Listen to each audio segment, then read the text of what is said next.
sebagai badan dunia Menakjubkan, itulah setidaknya kesan yang kita peroleh saat mendengar pidato Presiden Republik Indonesia Joko Widodo di hadapan delegasi 29 negara Asia Afrika.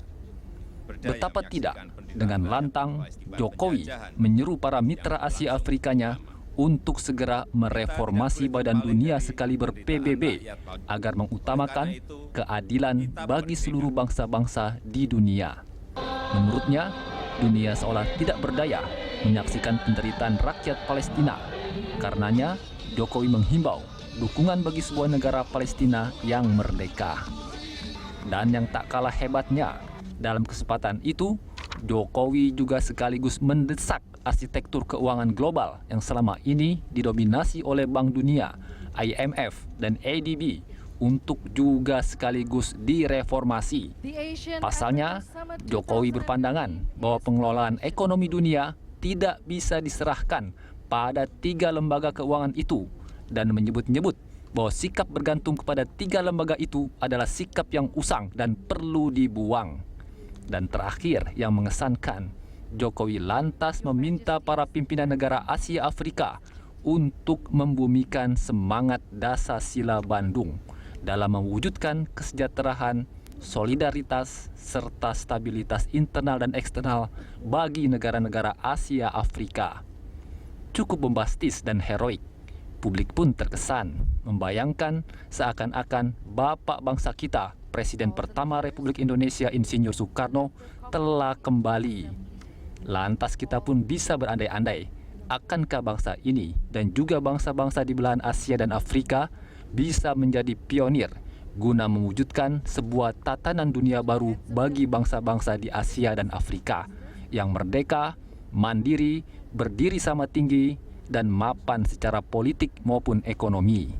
Dan yang terpenting, sudahkah kita menjadikan momentum ini untuk segera memulainya?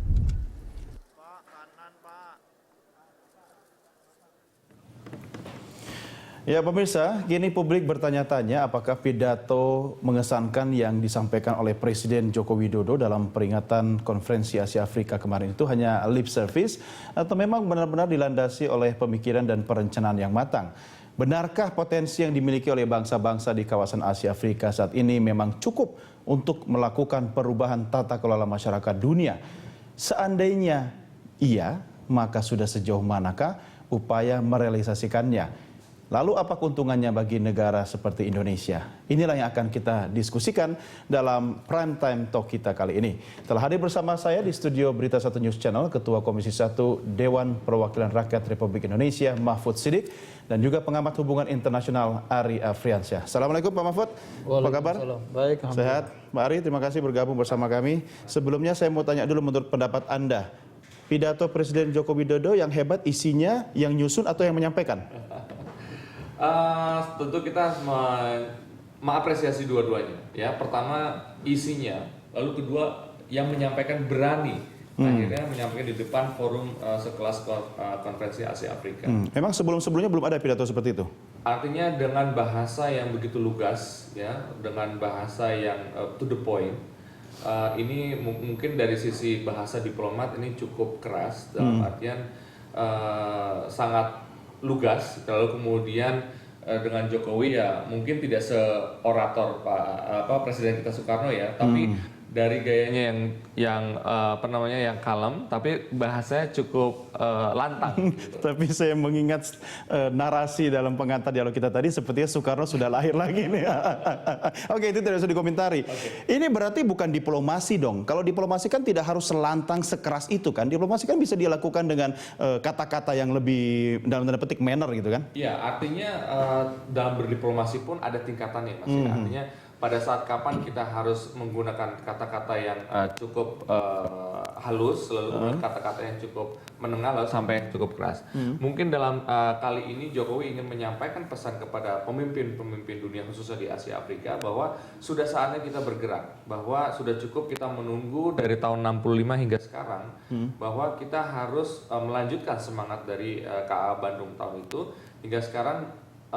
Istilahnya kita wujudkan secara realitas bahwa sesungguhnya kita bisa mengubah shift polarnya, tidak lagi utara-utara, tapi juga selatan-selatan ini bisa mewujudkan potensinya dari sisi kerjasama dari segala bidang, sehingga kata Pak Jokowi kita bisa berdiri sama tinggi dengan negara-negara yang notabene lebih berkembang dibandingkan negara-negara di kawasan selatan. Jadi menurut Anda levelnya ini adalah pidato termasuk keras?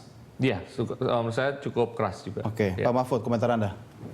Iya, yang pertama dari komunikasinya, penyampaiannya memang ini pidato yang disampaikan secara tegas, secara jelas, dan berbeda dengan gaya berpidato presiden kita sebelumnya.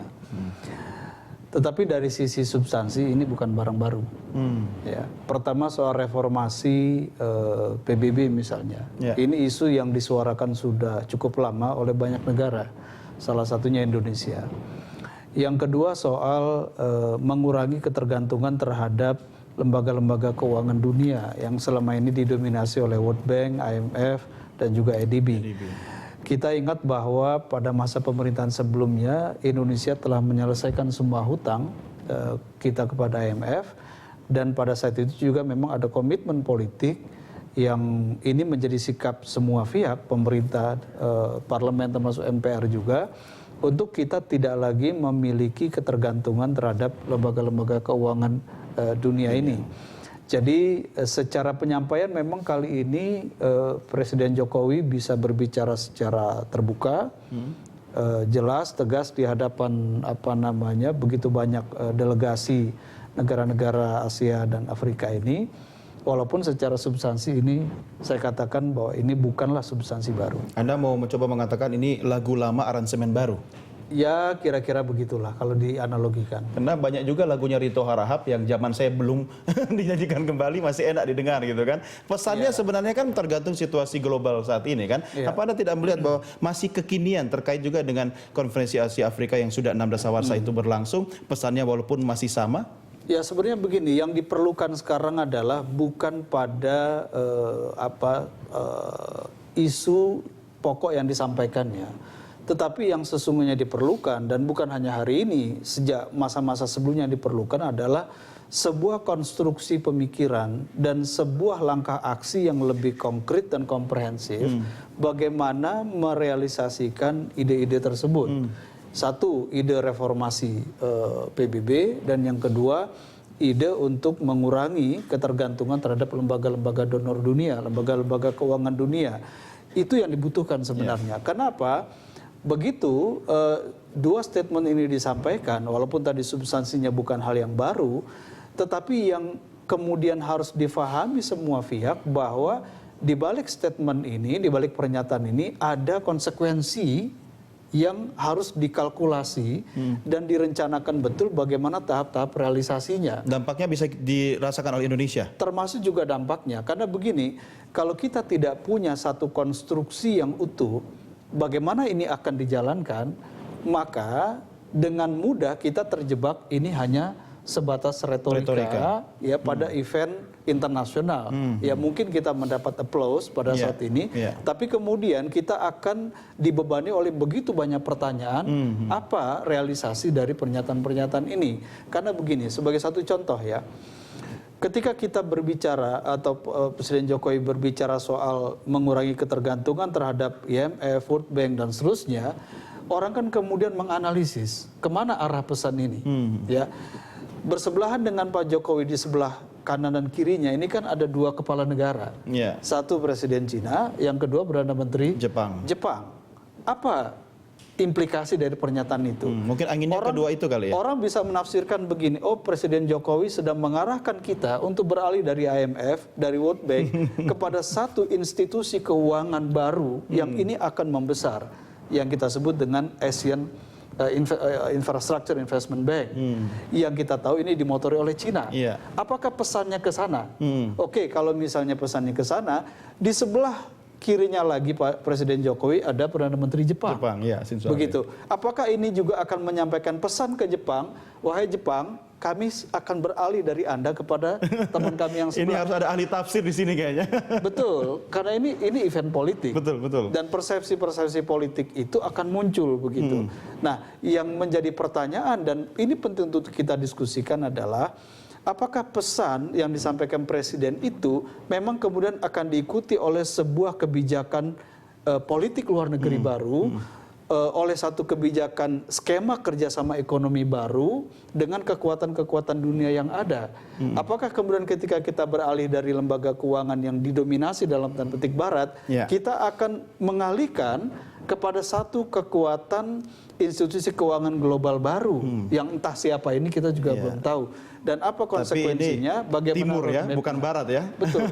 Pidato ini punya implikasi-implikasi serius, konsekuensi serius ya. Kalau memang betul-betul dia punya konstruksi pemikiran dan rencana aksinya. Tapi kalau itu nggak ada ya memang ini hanya akan selesai pada saat karpet merah digulung ya kan sudah dilupakan. Saya pikir mungkin Pak Mahfud, Pak Ari, Presiden Joko Widodo akan mengimplementasikan betul apa yang disebutkan utlub ilmi wal bisin gitu kan, tutul ilmu sampai ke negeri Cina gitu kan. Entah Cinanya lewat Jepang atau langsung ke Cina. Kita lanjutkan di segmen berikutnya. Pemirsa, kami segera kembali sesaat lagi.